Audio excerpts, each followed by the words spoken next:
Lots of book about Tintin in Tibet there. So, Tintin in Sydney, Tintin on the moon, Tintin in the Yeti. Oh, there's figurines, there's mobile phone covers. And here's the Tintin clothing range. It's actually a Tintin glass eye here. You can put your glass eye in and they'll see nothing but Tintin. Not really, I just made that up. Is it just me, right? Or do you reckon Tintin is a bit of a gay icon? Do you know what I mean? He's got a very short haircut, little spiky bit at the front, and he hangs around with a man with a big moustache and a sailor. Do you know what I mean? I've got a feeling that there's some exciting Jose's Adventures of Tintin. Tintin in the leather bar. Like that. Come on, get the captain. Let's dance all night in the Blue Oyster. Oh, there's a picture of Hergé himself with a stone carving of Tintin. He looks a bit like Tintin, actually. That's the thing, isn't it? It's like, it's always Hergé. It's not Tintin. It's Hergé's Adventures of Tintin. There's they should, now he's dead, they should ship it out, you know. Quentin Tarantino's Adventures of Tintin, you know, something like that. Hergé's, he's dead now, isn't he, Hergé? Is he? Yes, he is. We're all very sad about that. Sorry, that's not the purpose of my act, to come on stage and just remind you of famous dead Belgians. Hey, Hergé, what about Magritte? He's long gone. Woo-hoo!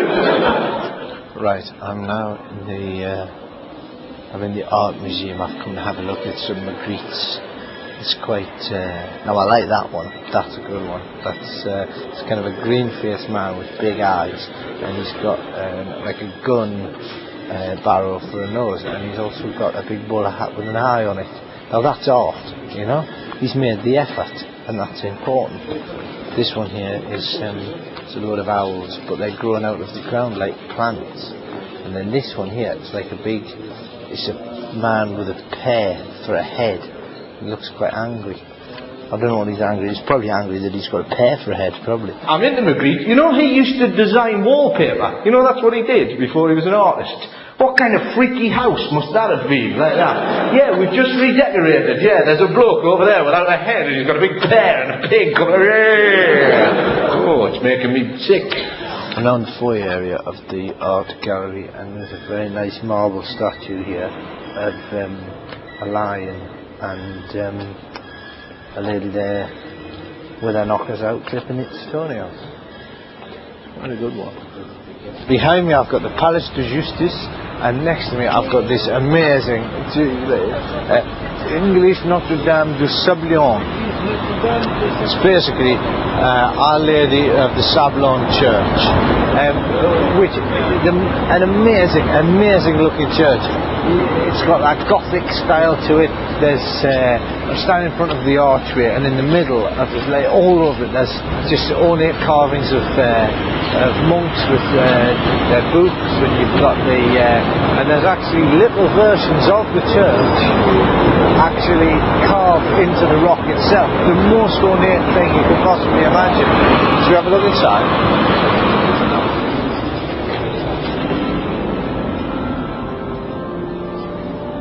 Currently sitting in Our Lady of Sablon Church here in the heart of Brussels. That's Sablon, not Savlon. Don't get the two confused. She doesn't have antiseptic qualities. This is the most amazing building you can imagine. Obviously,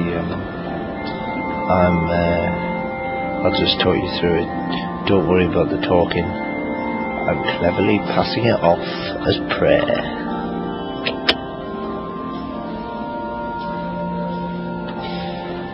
People might be wondering why my prayers consist of me describing the church. I was thinking, isn't this God's house?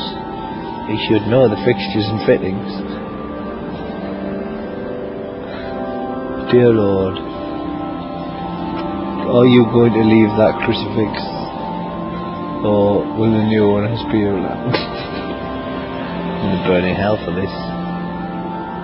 I'll get letters. Please don't write in. It's an amazing building. It's huge stained glass windows, and there's a statue of the Madonna, which was actually they actually got the statue from there was a woman in Antwerp who heard voices in her head telling her to steal the statue and take it to the church here. The only thing that makes me a little dubious about that story is apparently she was a hemp weaver.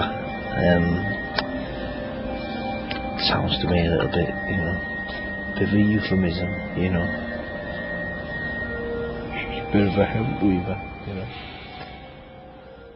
But that's fair enough. So, that's nice over there, just a bottle falling, just the sound of a bottle. Either that or you've got a glass foot.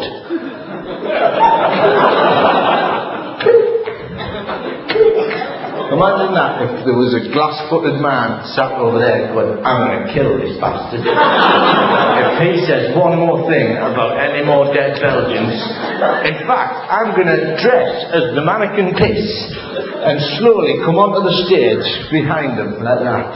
And that'd be a hell of a way for me to close the show, wouldn't it? To recreate the mannequin piss there, smeared all over with chocolate, just maybe with a big Belgian beer in my hand, slowly pissing just on you at the front there, like that. Just sat down on a nice outside cafe seating area to just observe the Belgians cruising around. Fellow there with a very red head and very white hair. Like somebody smeared mayonnaise on a tomato. There's a fellow over there, very sort of Indian-looking man, but with a white beard and a sailor's hat on. Is everyone trying to dress as characters from Tintin? Is that? There's a sort of fairly gypsy-looking man in a duffel coat. There is a bit of a Belgian look to people here. But there's an amazing insight, Norman. How do you do it? What, you think the Belgians look like they're quite Belgian? Oh, you see, that's super Belgian there, right? You've got a couple of young lasses, they're on a scooter, obviously off to get a waffle, and one of them's got jeans with lace down the side.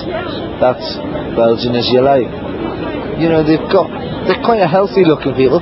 Moustaches, they're quite popular amongst the Belgian men, and small round oval glasses are also very popular for men and women. Two ladies just gone past sporting the ovular frames.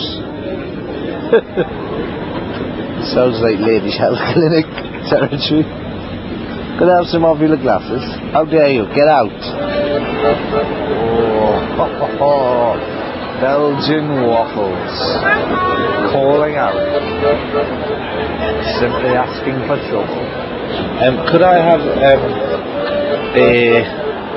one of these smaller waffles, please, with chocolate sauce and cream, please? Here it is in all its glory, a hot waffle, chocolate sauce with cream. Oh, a nice bit of cream. Oh. That is. You know what? That set my head spinning into such an amazing sugar rush.